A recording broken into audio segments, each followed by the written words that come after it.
तर भाजप आमदार गोपीचंद पडळकर यांनी चक्क दूध भेसळीचा धक्कादायक प्रकार उघडकीस आणलाय। दुधामध्ये भेसळ कशी होते याचा थेट डेमो गोपीचंद पडळकर यांनी दाखवलाय। कशा प्रकारे ही भेसळ केली जाते हे प्रात्यक्षिकासह पडळकरांनी दाखवून दिलंय।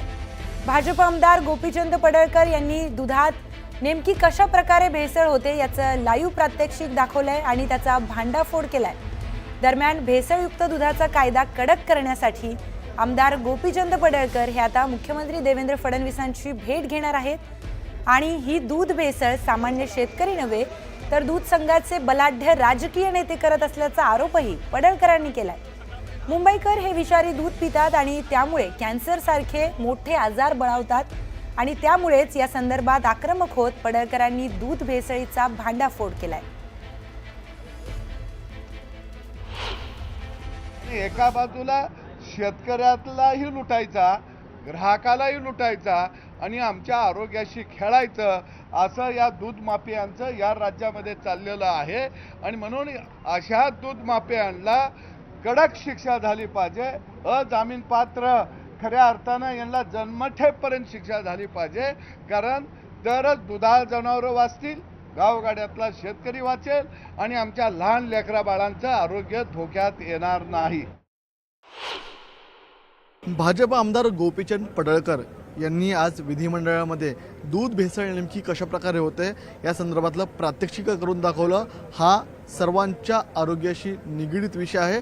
सर्वात महत्त्वाची बाब म्हणजे तुम्ही आम्ही मुंबईकर जे दूध पितो ते दूध पित असताना ते विषारित दूध नाही ना, ते आपल्याला त्यांनी प्रात्यक्षिक करून दाखवलं। काय सांगाल तुम्ही जे दुधाची भेसळ दाखवली, नेमकी ही दुधाची भेसळ प्रक्रिया काय आहे? शेतकऱ्यांचं म्हणणं काय, आमच्या दुधाला दर मिळाला पाहिजे, आमच्या दुधाला दर मिळत नाही, सरकार 5 रुपयाचं अनुदान दिलं मध्ये दुधाचे दर पडले म्हणून।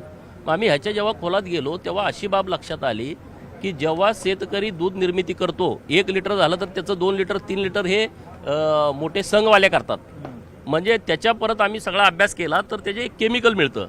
ते केमिकल जर 100 मिली दुधामध्ये 10-20 मिली ते केमिकल टाकलं, दूध पावडर टाकली आणि ते सगळं मिक्सरमध्ये मिक्स करून त्याचं एक मिश्रण तयार केलं तर त्याचं 4 लिटर 5 लिटर 7 लिटर दूध तयार होतं आहे। म्हणजे आता तुम्ही सांगा 1 रुपयाचं ते 10 रुपये करतात, 5 रुपये करतात, 7 रुपये करतात। मग आता खालच्या दुधाला दर कसा मिळेल? दुसरी पद्धत आहे, त्यात तेल टाकायचं, युरिया टाकायचा, सोडा टाकायचा, हायड्रोजन पेरॉक्साईड टाकायचं, चुना टाकायचा। अरे किती तुम्ही ते करू, म्हणजे हे जे भेसळ करणारी लोक आहेत हे अत्यंत राक्षसी प्रवृत्तीची लोक आहेत आणि शेतकरी हे करत नाही। शेतकरी डायरेक्ट डेअरीला दूध घालतो आणि तिथून जेव्हा पुढे गेलं तर ह्याच्या हे प्रक्रिया सुरू होतात। जे दुधाची भेसळ होत असताना दुधामध्ये जी गुणवत्ता असते भेसळ होत नाही, काय होत नाही, त्याचं ते बरोबर त्याचं रेशो ठरलेलं आहे। SNF किती पावडर टाकल्यानंतर वाढतो, किती केमिकल टाकायचं, फॅट कशी वाढते, त्याचं पूर्ण असा एकदम त्याचं मिश्रण कसं तयार करायचं ह्याचा फॉर्म्युला ठरलेला आहे। आणि त्या फॉर्म्युल्यानं दूध तयार केलं तर त्याचा SNF पण बरोबर लागतो। गाईचं दूध म्हशीचं दूध करतात, गाईला दर आहे 30 रुपये, म्हशीलाही 60 रुपये।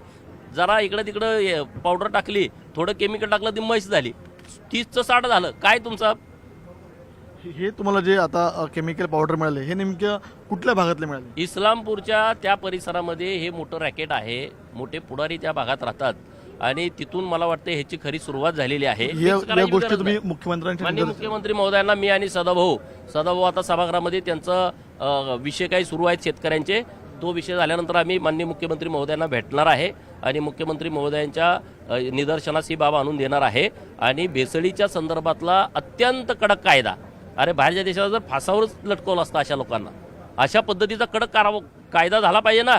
आज लहान लहान बाळांना कॅन्सर होतोय, कशामुळे होतोय? असल्यामुळेच होतोय ना। मुख्यमंत्री देवेंद्र फडणवीस आता नेमकी या संदर्भात काय कारवाई करतात याकडे सर्वांचं लक्ष लागलेलं आहे। व्हिडिओ सचिन सह मी तुषार रुपनवर, न्यूज 18 लोकमत, विधान भवन, मुंबई।